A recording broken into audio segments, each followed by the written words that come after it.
Welcome to the Texas Longhorns mid-season special. Just like that, we're already 6 games in. Cedric Golden here with Brian Davis, Kirk Bowles, Danny Davis.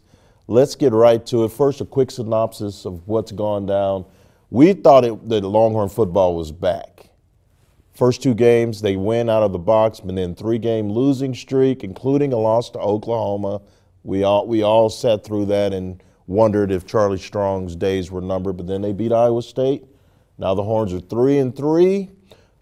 Kirk, let's start out with you. Why has it been such a struggle for Charlie Strong here in his 3rd year? That's a good question. They are back. They're 3 games back in the standings. And unfortunately, trending in that direction. I think it boils down to Charlie's disorganization and his chaotic staff with so much instability. The fact that 8 of his assistant coaches, 4 of them coordinators, have either been fired, reassigned, or demoted, and that's not good for consistency. No, it's not. Brian, do you think that something can happen for him to fix this? What has to happen in the next 6 games for Charlie Strong to feel confident that he's coming back? Well, the one thing that we know is that at this point in the season, they are what they are. There's not going to be some overnight change. You're not going to pick up a bunch of talent, free agent-wise off the waiver wire or anything like that. What I would like to see, if there's one change that this team could make, it's that something that Dylan Haynes talked about on Monday, is that let the corners give just a little more space out wide, okay? Just give a little bit more cushion to do not get beat over the top. That would be my one thing in the next 6 games. Don't get beat over the top. Make these teams grind it out, grind on the Texas defense, because I think the defense can play a lot better. Because if you look at all the big plays that have happened, it's been the guys have just run by the corners. If they make that one change, I think their odds of winning actually go up probably dramatically. So 20 yards more cushion. Whatever it takes. Listen, there's a back line there. Mean. You can't run out of bounds. You can't catch the ball out of bounds. No, right? You can't. So just scoot up, just scoot. Let them. Don't get beat over the top. It's my prevent defense. That's the key. Oh yeah. Well, Danny, I know it's your first year on the beat. Has there been a pleasant surprise? Has there been something, because you covered in the preseason, that happened, and all of a sudden something changed that's been different that they can maybe build upon in the second half?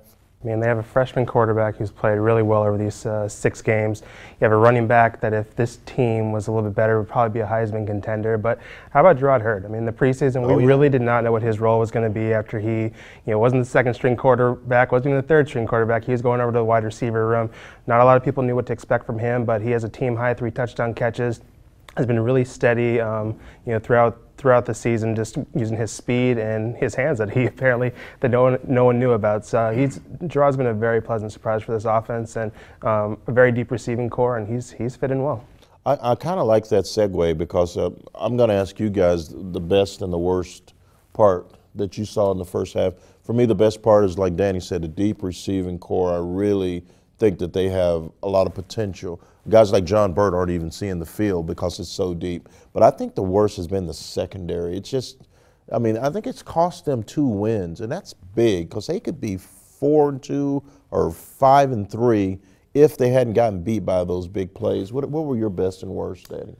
Brian. Well, to me, the best is easy. It's the fact that Sterling Gilbert, the hiring worked out. Yes. Shane Buechele, those 2 have gone together perfectly, and I think that the offense has just been a relief to see that Texas comes out week in and week out, and it can be competitive on the scoreboard.